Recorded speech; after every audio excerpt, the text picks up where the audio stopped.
Bonjour à toutes et à tous, alors on se retrouve après une longue pause estivale, du moins pour ma part, puisque je ne vous ai pas partagé de contenu concernant l'astrologie sur les réseaux depuis les vacances.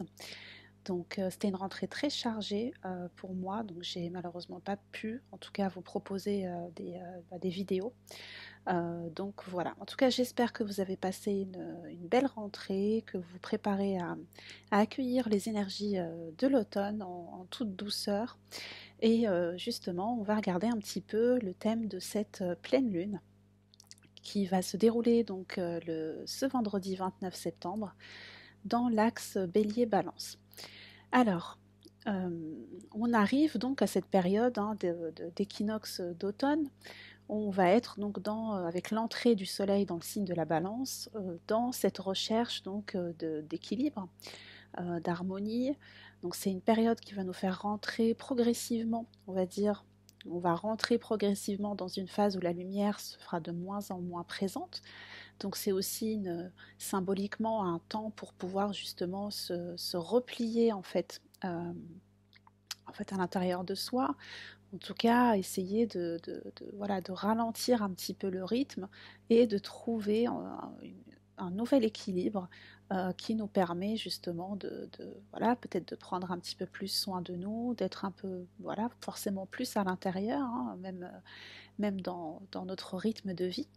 Alors, c'est sûr que on n'est pas forcément enfin, c'est pas toujours évident, en tout cas, je trouve, d'allier ces rythmes-là dans nos sociétés actuelles. Donc, voilà, on n'a pas forcément cette pause-là, même si on a des vacances à la période de la Toussaint, entre autres. On n'est pas forcément beaucoup à l'écoute de ces rythmes, mais ça n'empêche que ça peut être quand même intéressant de voir eh bien, si on fonctionne sur les rythmes et les cycles de la nature, et bien voir un petit peu qu'est-ce que ça peut nous apporter pour être un peu plus, on va dire, aligné avec ces rythmes naturels. Alors, je vais juste partager le thème donc, de cette pleine lune. Donc, on a une pleine lune qui se déroule dans l'axe Bélier-Balance à 6 degrés donc, du signe de la Balance. Et on va voir que c'est assez intéressant puisque pendant cette pleine lune, on a donc eh bien justement cette opposition Soleil-Lune qui ne fait pas d'aspect. C'est-à-dire que le soleil donc, est dans le signe de la balance, donc à 6 degrés de la balance, et on a la lune qui se trouve en face, donc dans le signe du bélier à 6 degrés. Et ces deux luminaires, donc soleil-lune, enfin, à part l'opposition qu'ils se font, eh bien, ils ne forment pas d'aspect avec d'autres planètes. Cela dit, ça ne veut pas dire qu'il n'y a pas d'autres aspects qui sont intenses ou intéressants, en tout cas à regarder dans cette carte. Mais je trouve que c'est assez, voilà, c'est assez intéressant de voir que voilà, l'opposition Soleil-Lune ne fait pas forcément d'aspect, enfin pas d'aspect majeur, hein.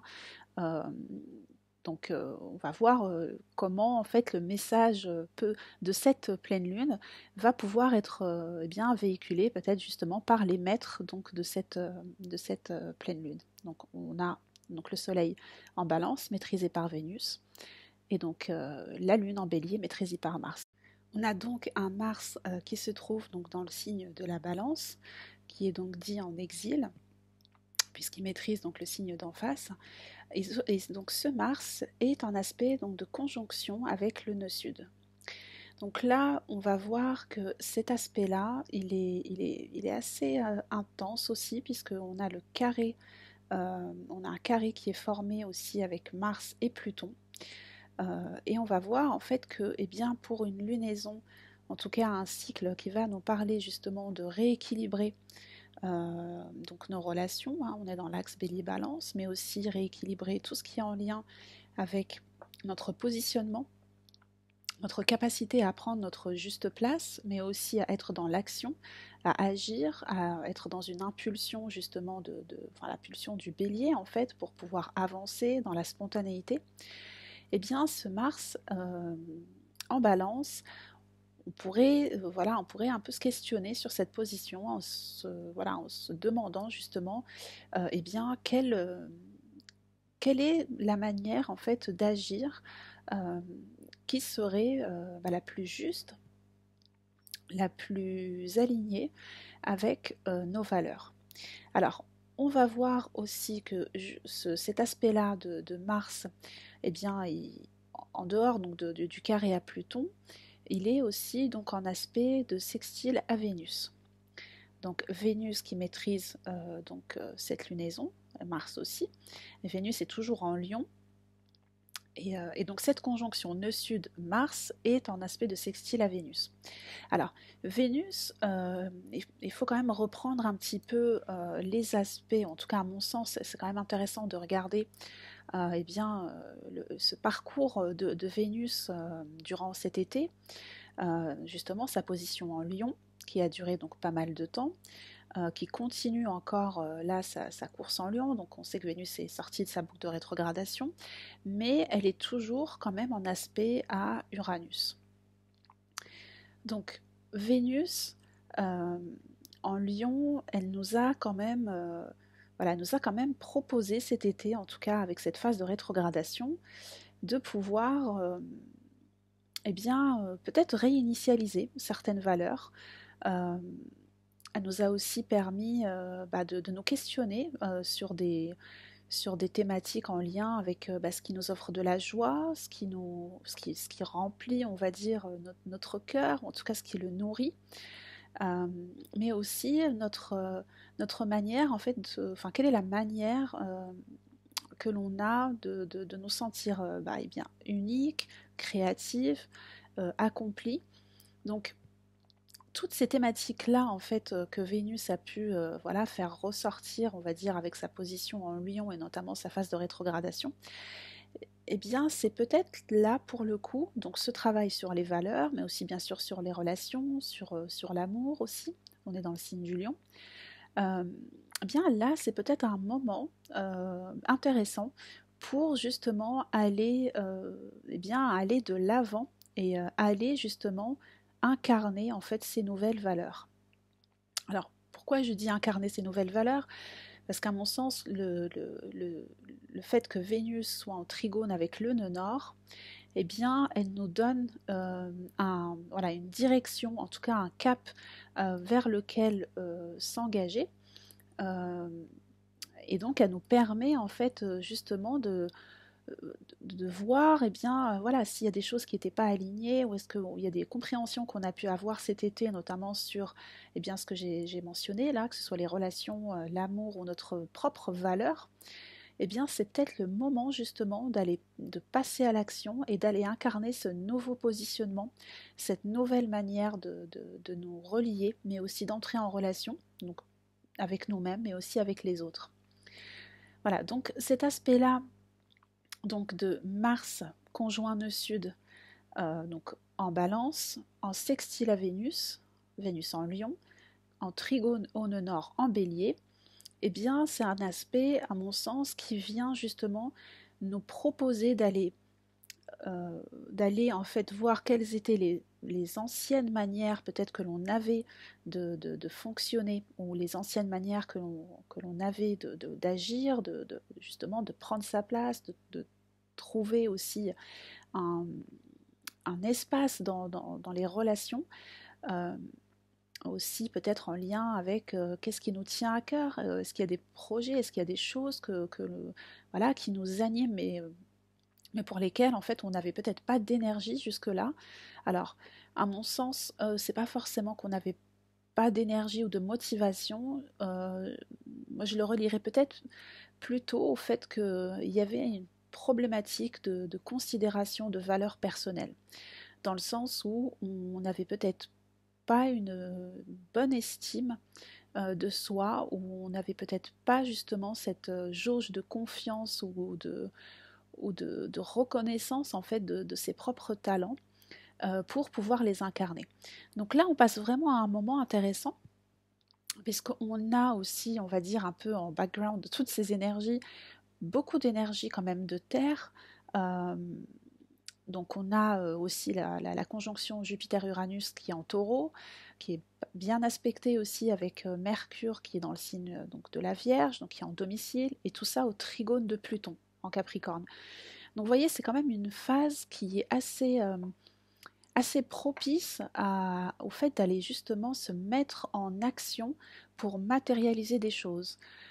Donc ça, c'est des énergies qu'on a un peu, enfin depuis un petit moment, hein, depuis septembre entre autres. Début septembre, on était déjà en fait dans on va dire, ce grand trigone de terre qui continue encore de nous accompagner. Alors, il y a aussi des aspects un peu plus sensibles, on va dire, mais majoritairement, je trouve que voilà, ce bon trigone de terre, en fait, il est quand même vraiment propice à aller euh, voilà, incarner en fait des nouvelles manières voilà, d'être, de faire, de passer à l'action aussi. Euh, donc ça, c'est vraiment intéressant pour tout ce que l'on a envie en fait d'ancrer dans la matière. Donc dans cet axe bélier-balance, bien sûr, on parle de positionnement, on parle de relation, mais on parle aussi de dynamique, on va dire, de mouvement et aussi de passivité ou de réceptivité. Donc voilà, on peut autant, il y a toujours différents niveaux de lecture, ou en tout cas différents symbolismes hein, qui sont associés voilà, aux archétypes astrologiques. Donc là, si je passe plutôt sur cet axe justement de la mise en mouvement et de la réceptivité, eh bien c'est assez intéressant aussi de voir que eh bien, en balance, donc là on a le nœud sud, on a aussi donc le soleil et Mars en ce moment, eh bien c'est un signe plutôt de réceptivité, d'harmonie. Voilà, c'est un signe vénusien, donc on est plutôt dans une approche alors, sensible, je dirais pas forcément intuitive, mais en tout cas sensible et réceptive. Là, dans le signe du bélier, en tout cas l'archétype bélier, il va plutôt nous parler voilà, d'une énergie de mouvement, une énergie qui est d'extériorisation, on va dire. Et on a donc cette lune qui est là en bélier, on a aussi donc le nœud nord, hein, forcément, plus Chiron. Donc on va voir que aussi l'énergie du bélier, ça reste quand même un travail assez intéressant puisqu'on va avoir justement ce nœud nord pendant encore au moins une année. Donc là, le nœud nord en bélier, il tend aussi à ce qu'il y ait plus d'affirmation, plus d'assertivité, plus de fonctionnement aussi de manière indépendante. Euh, voilà, on pourrait imaginer, enfin voilà, l'image qui me vient là en tête, c'est le cavalier seul. Voilà, c'est le fait de se mettre en mouvement, de pas être dans de pas être dans une recherche en fait d'adhésion ou une recherche de validation, voire une recherche voilà, de compromis ou de se faire aimer. Hein. Dans le nœud sud balance, on pourrait aussi avoir ces problématiques-là. Euh, le nord bélier, il nous propose vraiment d'aller chercher en fait notre indépendance, d'aller se mettre en quête de soi en fait et de l'action. Donc ce chiron en bélier, il est aussi intéressant puisque c'est voilà, en fonction de comment ça va vous parler, hein, mais il y a quand même quelque chose qui est alors plus d'ordre collectif, hein, bien sûr, mais il y a quand même quelque chose à aller dénouer en fait face à cette énergie bélier. Donc voilà, on peut aller chercher un petit peu les symboliques enfin, pour nous hein, personnellement. Voilà, est-ce que c'est une position qui nous challenge? Est-ce que le fait d'être en lien avec sa propre indépendance, est-ce que la solitude aussi, c'est des choses qui peuvent nous faire peur? Enfin, vous voyez, on peut aussi aller réfléchir un peu sur des thématiques comme ça, qui vont nous parler en fait de comment comment on se sent en fait par rapport à notre indépendance, à notre, voilà, notre énergie vitale finalement. Hein. C'est vraiment ça. Donc c'est un moment vraiment qui nous permet de prendre conscience, on va dire, de nos besoins aussi par rapport à notre fonctionnement, c'est-à-dire le fait aussi peut-être de devoir se retirer un petit peu, de prendre du temps et de l'espace pour soi, de revoir peut-être aussi certains de nos engagements relationnels, voir est-ce que c'est juste pour nous, est-ce qu'on est toujours aligné avec, est-ce que oui, est-ce que nos relations sont toujours alignées avec nos valeurs, Ça, c'est des thématiques aussi qui peuvent être à l'ordre du jour avec cette pleine lune. Euh, voilà, ce qui est challengeant à mon sens, c'est voilà, cet aspect de carré Mars-Pluton. C'est toujours voilà, des aspects qui nous parlent voilà, soit d'un passage en force, ou en tout cas où il y a peut-être voilà, cette dynamique parfois d'ultimatum, en tout cas de détermination euh, qui, est, euh, qui est exagérée. Euh, on est encore dans un Mars balance, hein, donc bon, ouais, voilà, faut un petit peu relativiser aussi, mais ça peut être aussi un moment où on prend conscience que dans nos relations, on n'a peut-être pas forcément de l'espace euh, pour soi, ou qu'on est peut-être allé un peu trop loin dans l'engagement avec les autres ou avec l'autre. Donc voilà, à voir un peu en fonction de ce que chacun vit. Donc ce carré Mars-Pluton, euh, il est quand même, voilà, on va dire un petit peu adouci si on va chercher l'énergie de Vénus, qui justement nous demande d'être dans une vision peut-être aussi harmonieuse et peut-être aussi eh bien dans une forme de douceur euh, qui est en trigone, donc cône nord, et qui nous propose de, oui, si on doit passer à l'action, eh bien, euh, faisons-le, on va dire, intelligemment. Faisons-le avec une certaine sagesse ou une certaine grâce, peut-être, pour nous sentir aussi, eh bien, voilà, en alignement avec nos valeurs. Euh, alors, ce qui est intéressant aussi de regarder dans cette pleine lune, c'est l'aspect de Mercure, qui est en opposition avec Neptune. Donc on a Mercure qui est dans le signe de la Vierge en domicile, on a un Neptune qui est en Poisson aussi en domicile, et donc cet aspect d'opposition, je trouve qu'il est donc bien sûr il peut nous parler d'une confusion un peu voilà, une confusion mentale ou une difficulté à voir eh bien les choses clairement ou à pouvoir communiquer clairement. Euh, alors ce qui est intéressant avec cette position, c'est que et Mercure donc en Vierge et Neptune donc en Poisson, tous deux forment des aspects donc facilitants avec Pluton, qui est donc en Capricorne. Donc Mercure-Pluton, eh bien c'est un aspect assez intéressant dans le sens où il nous permet, ou en tout cas il nous demande d'aller faire preuve de discernement, d'aller vous voyez, d'aller un petit peu voilà, chercher en fait vraiment aller à la racine en fait des choses, aller à la racine des informations, aller à la voilà à la racine de la compréhension de quelque chose, parce qu'avec cet aspect Mercure opposé Neptune, voilà, on peut se fourvoyer, hein, on peut voilà, en tout cas ce que ça nous demande, c'est d'aller vraiment chercher aller vérifier ses sources, voilà, prendre le temps de clarifier, aller vraiment chercher ce qu'il y a derrière, ce qui, voilà, derrière les apparences, pour justement pouvoir avoir une vision claire et une pensée, voilà, plus limpide, on va dire. Donc Mercure-Pluton, c'est aussi un aspect qui est propice, on va dire, à tout ce qui peut être en lien avec un travail psychologique, un travail d'introspection.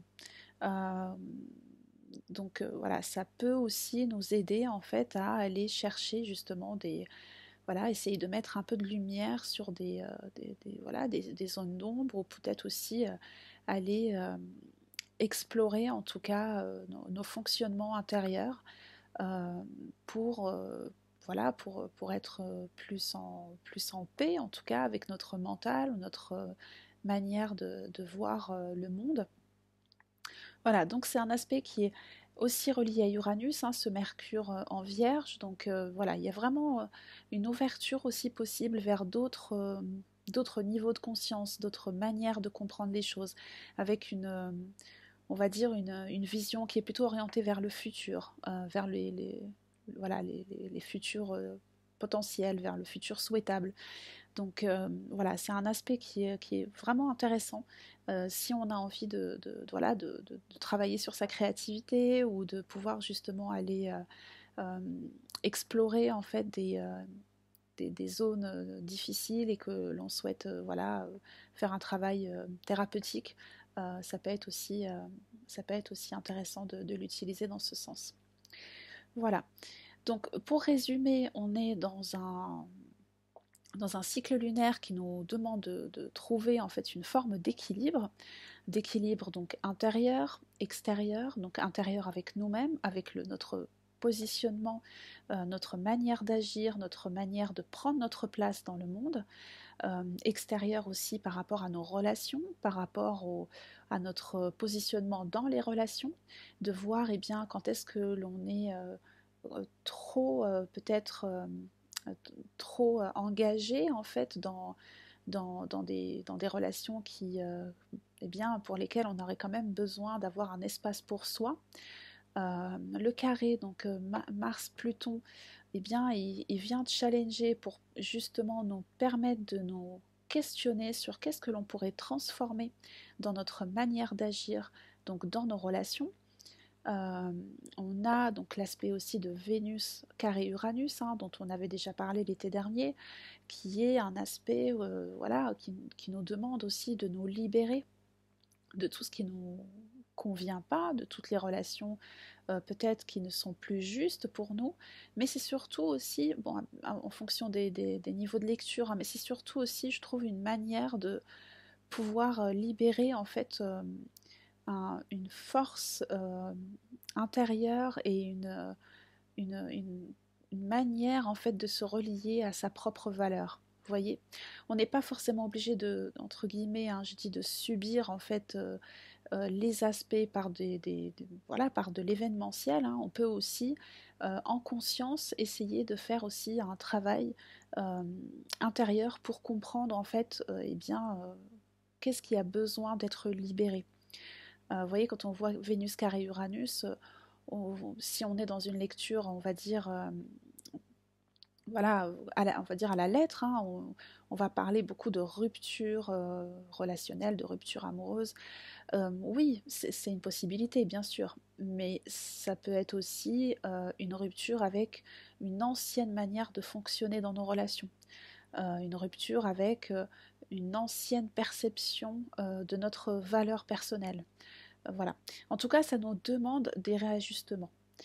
Voilà. Mais écoutez, j'espère que ces petites capsules vidéo vous aident un petit peu à trouver voilà, un peu de sens dans les lectures des thèmes de lunaison. Euh, alors, j'avais quelques petites actualités à vous annoncer. Je vous mettrai les infos en barre de description, donc en dessous. Mais je vais proposer en fait pas mal d'ateliers, ou en tout cas voilà, de moments d'échange. Donc j'en proposerai un ce vendredi donc, pour la pleine lune. Donc je vous mettrai toutes les infos en barre de description, mais ce sera vraiment un temps, on va dire, d'échange sur eh bien, les énergies de la pleine lune, où vous pourrez donc poser vos questions. Donc ce sera un live hein, sur YouTube. Vous pourrez poser vos questions justement sur eh bien, les énergies astrologiques, mais aussi sur voilà, vos thèmes en lien bien sûr avec le thème de la pleine lune.